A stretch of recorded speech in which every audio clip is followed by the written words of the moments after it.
This is problem 5-138. It is on page 265. A balloon initially contains 40 cubic meters of helium gas at atmospheric conditions of 100 kilopascals, 17 degrees Celsius. The balloon is connected by a valve to a large reservoir, that supplies helium gas at 125 kilopascals, 25 degrees Celsius. Now the valve is opened and helium is allowed to enter the balloon until pressure equilibrium with the helium at the supply line is reached. The material of the balloon is such that its volume increases linearly with pressure. If no heat transfer takes place during this process, determine the final temperature of the balloon. Okay, I'm going to write down the given information along with the schematic of this system. So here's the supply line. The supply line has helium coming in with a temperature of 25 degrees Celsius. I'll just convert that to 298 Kelvin. And a pressure of 125 kilopascals. So this is the so-called inlet condition. There's a valve that connects to the helium balloon. Make that a little larger. Need some more space for writing inside of it. And it's helium that's flowing into the balloon. The initial volume is 40 cubic meters, which is a lot of helium, by the way. Any of you in 213 dynamics with me when we set off the balloon? I don't think any of you were. Anyway, we sent a balloon up into to try to get pictures of the curvature of Earth. It was worth doing and worth doing again. I need to bring that project back around. Anyway, the pressure initially is 100 kilopascals. And the initial temperature is 17 degrees Celsius, which is 290 Kelvin. Okay. We know that the pressure in state 2, let me just jot it down here, is 125 kilopascals, which is just the line pressure. And we know that the volume of the balloon is proportional to the pressure. Have you guys seen that symbol used before that way? Okay, all you need is a constant to multiply that, and then you've got an equality. So that it's like your pay is proportional to the number of hours worked, right? Same idea. All right, we're supposed to find the temperature in state 2. So what is T2? All right, well, I started this problem by trying to figure out how much mass was in the system initially. I just used the ideal gas law, P1V1 over R over T1, since all those were given. 100 kilopascals multiplied by 40 cubic meters of volume divided by the gas constant for helium is actually pretty high. It's 2.0769 kilopascals cubic meters per kilogram per Kelvin. And the initial temperature of 290 Kelvin I'll put in here for T1. And that comes out to 6.6412 kilograms. Now that's quite a bit of helium because helium is not very dense, right? And it's not dense at these conditions for sure. So 6.64 kilograms is quite a bit. Okay, so there's the initial mass of the system. But let's think about this intuitively. What's going to happen? Well, obviously mass is going to come in. So since mass is going to come in, we could figure out a mass balance, or at least we could write down a mass balance. The mass that comes, and I'll expand it to IN for N, minus mass out, but there is no mass that flows out, equals M2 minus M1. So this is a relationship between the mass that flows in and the mass in the initial state, but we don't know the mass in the final state, at least not yet. If we knew the temperature in state 2, we could figure it out, but we don't know that yet. What about the energy balance? Could that help us at all? Well, let's see. Energy in minus energy out equals change in energy of the system. Okay, well, expanding this a little bit, we'd have Q in minus Q out, but we're told that no heat transfer takes place, so those go away. Plus work in minus work out. Now be a little more careful here with the work terms. We're told it's adiabatic. Is there any work that comes into the system? Anything that does work on this system? It's gotta be, right? there's a change in volume, but if the volume were to decrease, then the atmosphere would be doing work on it. So there's no work coming in, but I think I heard someone say it. What about work out? Boundary work. This balloon has to expand. It has to push the atmosphere out of the way. That is boundary work that the helium is doing. That is work flowing out. Okay. So we can't get rid of this work term because the system is changing size. Okay. What else? What other deposits and withdrawals? Okay. What other flows across the system boundary do we have? Well, we've got this mass stream coming in that can also bring energy into the system or out. In this case, it's flowing in, so it must bring it in. So plus the mass that comes in times the enthalpy that that mass carries. Let me just use H sub I. Now, since there's no mass out, then the term for mass flowing out, the energy carried by mass flowing out, goes away. This is equal to the change in the energy of the system. But the change in the energy of the system, let's just write it this way because I have to write it again anyhow. Okay, so with all these terms gone, the boundary work that's flowing out will make that explicitly clear. The negative sign comes from the fact that this is a withdrawal of energy from the system, but it is boundary work and it is going out, plus mass in enthalpy n equals, well, how can the system change its energy? Well, just its internal energy, right? Again, we can't have any enthalpy in here. We can't have any flow energy in here. The only thing we can have is internal energy. So this is M2 U2 less M1 U1. Okay. Now this may be a little bit of a stretch, but notice that we've got temperatures here. And I'd like to get temperature into this. We could do this a different way. What we could do is try to figure out the well,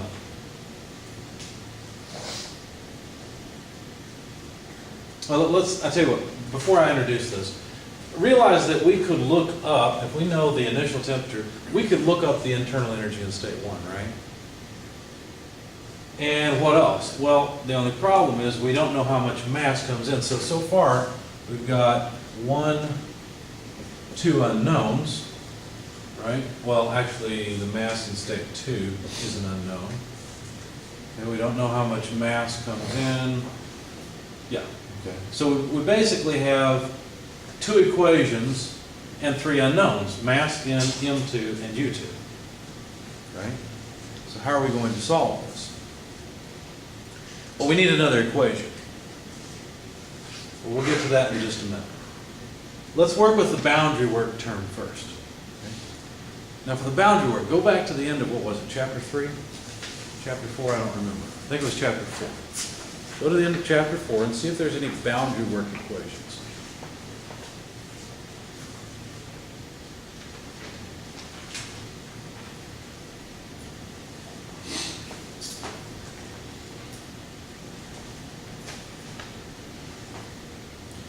See any boundary work equations that might help us here? Well, what do we know? We know that the volume is proportional to the pressure. What does that really mean? Well, that means that, as I said, we could put a proportionality constant in here. Let me just call it K, or better yet, C for constant. I don't mean heat capacity, I just mean some arbitrary constant. Okay? And this equation is true, right? And so what does this look like? Well, let's see, it looks like PV to the negative 1 equals C. Right? Because if we divide both sides by the, let's see, is that what I want? Well, it'd be 1 over C, but let me do it this way. Let me just put the constant over here. How's that? Same thing, right? It doesn't matter. What does that look like? Kind of looks like a polytropic process with n equal to negative 1. Can we have n equal to negative 1 in a polytropic process? Be careful. Yes, we can. We just can't have a polytropic process with n equal to 1. Negative 1 is okay, right? So be careful about that. So how does this go? So the boundary work would be P2 V2 minus P1 V1 over, what is it, 1 minus n or n minus 1? 1 minus n. 1 minus n. But since n is a negative 1, then 1 minus negative 1 is 2. So this is just a 2. Does that make sense? Now we could go through the integration and prove it, but basically that's what this says. So let's see, do we know the pressure in state 2? Yes. Do we know the volume in state 2? Well, we know that the volume and pressure are proportional to each other. We don't know what that value is. We don't, but couldn't we figure it out? Because think about it. If the pressure, let's see, is proportional to the volume, doesn't that mean, since this is constant, that this is P2 V2 to the negative 1? Aren't those the same thing? Yes. So can't we solve for P2 and say P2 must be, let's see, P1 V2 over V1? Now let's see, does that help us? We don't know V2, do we? Yeah, we don't know V2. But at least we're a little bit closer. Well, no, wait a second, we must know it. I've solved for the wrong thing. I've solved for the pressure in state 2. What am I thinking? We wanted the volume in state 2. That's what we need. Okay, let's try it. Let's try it this way. The volume in state 2. Okay, so let's see, if we solve for this, we basically just move it to the other side. It would be P2 over P1, and let's see, this would have to come to the other side, 1 over, so times V1. There we go. Right, that's better. So P2 is 125, P1 is 100, V1 is 40 cubic meters. Notice the kilopascals go away. So the volume in state 2 comes out to 50 cubic meters. Now you might look at this and say, well, wait a second, can't we figure out the mass in state 2? Or can't we do something now? So let's get rid of this. Can't we do something with the ideal gas law? Well, let's see, we've got the volume in state 2, we have the pressure in state 2, but oh, wait a second, we don't have the mass or the temperature in state 2, do we? Yet this is an equation that relates the mass in state 2 to the temperature in state 2. Well, that doesn't really seem to help us because the temperature in state 2 is really not an unknown in our equations yet. If we add this equation in, we've got one more equation, but we've got a new unknown.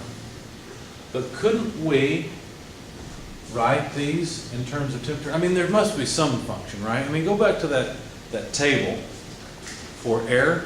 I know we're dealing with helium, but go back to the table for air. And you see that for an ideal gas, the internal energy and the enthalpy depend only on temperature. It would have to be the same for helium. I mean, if anything, helium's more ideal, right? Because it's a noble gas. So there must be some relationship there. How could we deal with this? Well, let's go back to the idea we had before. We said that we could indicate changes in internal energy as CV delta T and delta H could be CP delta T, right? And these are just differences. So couldn't we also do something like this? Couldn't we also say, well, what about just saying something like U equals CVT and H equals CPT?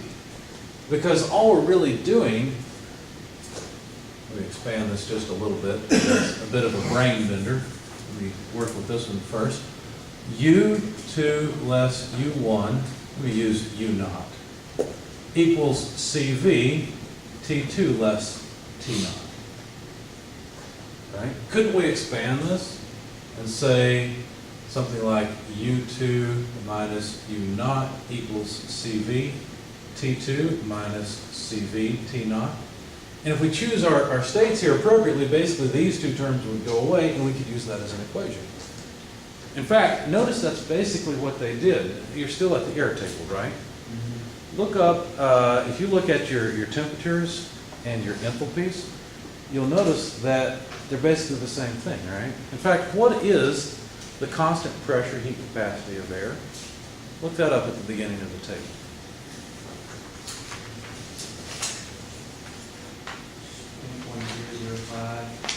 1.005. So take 1.005 times the temperature of 200 Kelvin. What do you get?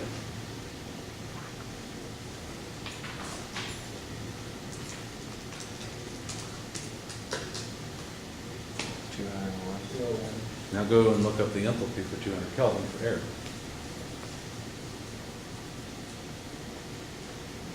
See what they did there? So what number do they have for the enthalpy? 199.97. Okay. So it's close, it's not exact. They're not using exactly that point for their reference. But they did use some point. I can't remember what point it is. But there's a point, a reference point they used that basically does this, that basically says, let's just forget about this part and set those equal, because basically, the way this is going to change, the way the internal energy is going to change, is as CVT. As long as you're using temperature in absolute units. Another way to think about this is, what if the temperature of the air, let's put this back in, what if the temperature of the air goes to 0 Kelvin? Well, then this term is gone. What would the internal energy be if it was at 0 Kelvin? Nothing, right? And so that's another way to look at this and say, well, you know, it actually is legitimate to do this. You can make the same argument for the enthalpy. You can say, well, if H2 less H naught is Cp T2 less T naught, then at a temperature of absolute 0, the enthalpy is 0. And we would end up with a very similar equation. We have to be careful, though, because we have to use our temperatures in absolute units, but that works really well with the ideal gas law. The ideal gas law needs temperatures in absolute units. And then notice what would happen here. Let's see, we got our volume in state 2. Oh, you know what? We didn't finish off the boundary work. Let's push pause on this for just a second. Let's finish the boundary work. So P2 is 125. I won't write it in units because I'm running out of space. It'll be kilojoules because we'll have kilopascals times cubic meters. So the boundary work will be in kilojoules. V2 is 50. P1 is 100. V1 is 40. We have to divide that by 2. So what does that come out to?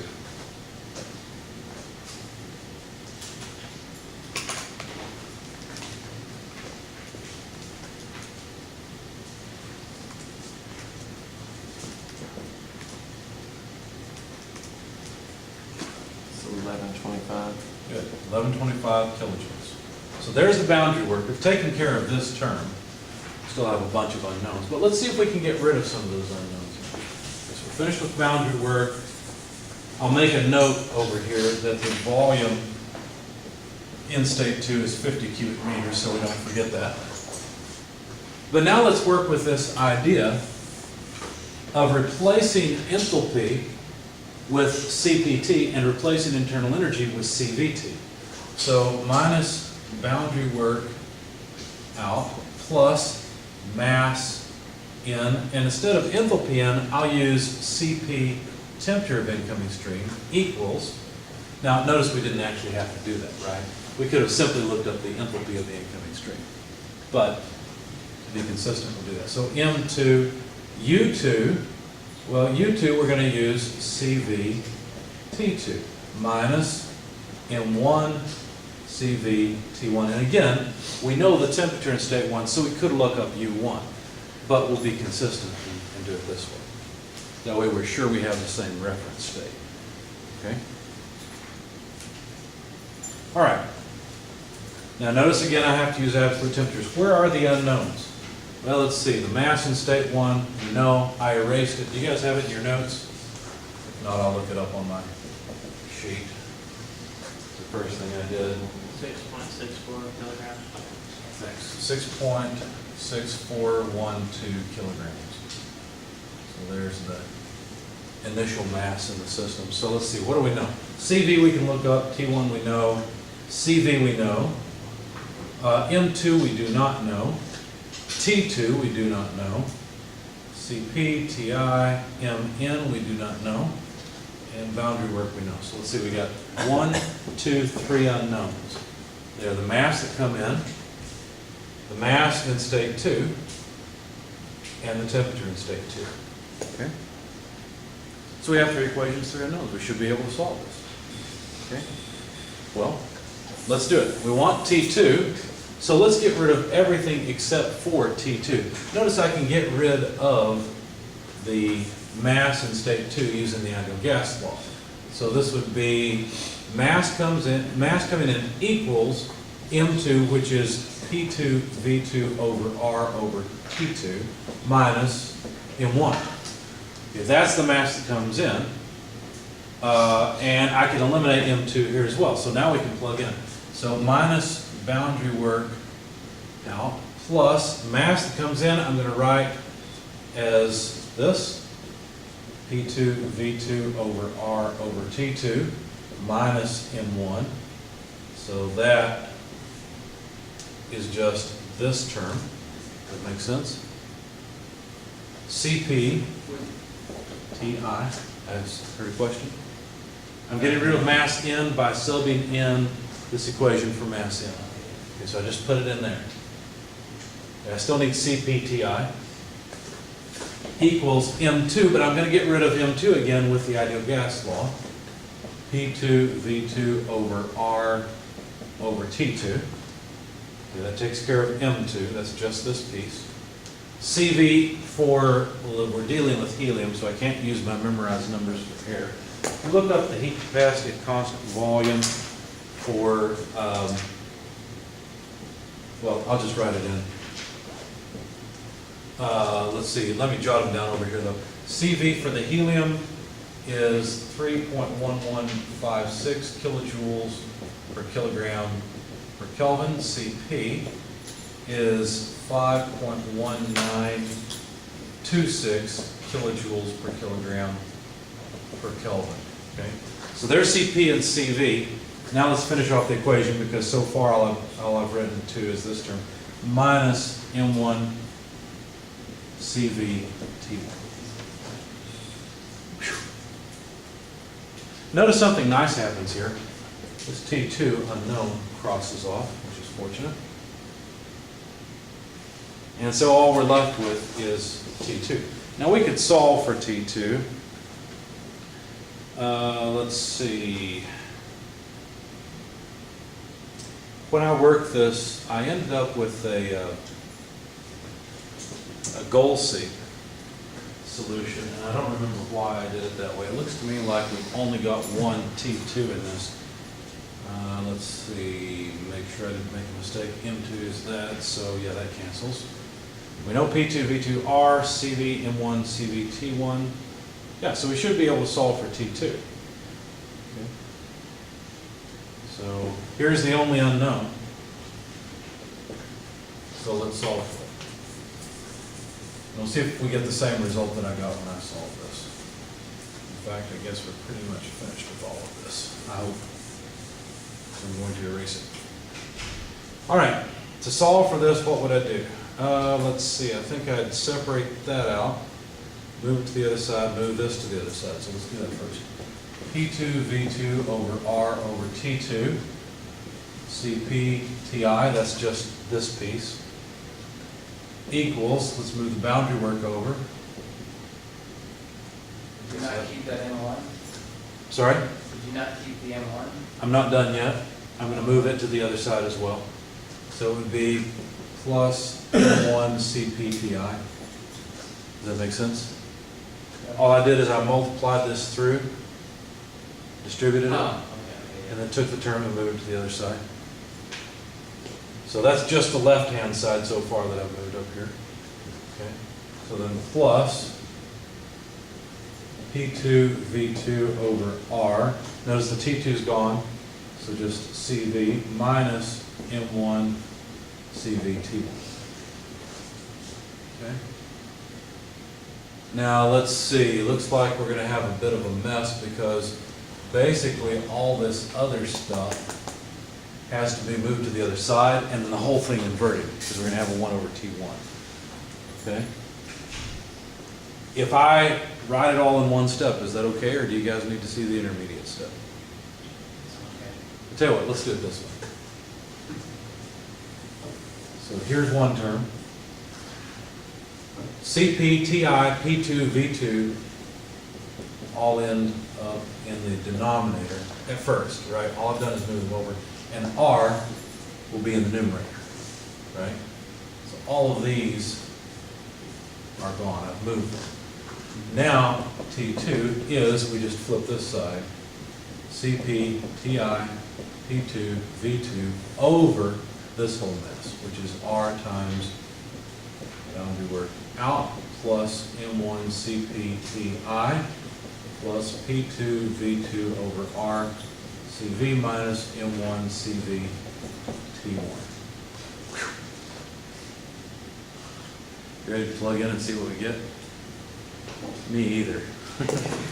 What we should get is this. We should get 315.13 Kelvin. That's what we should get. Did I say 315.13?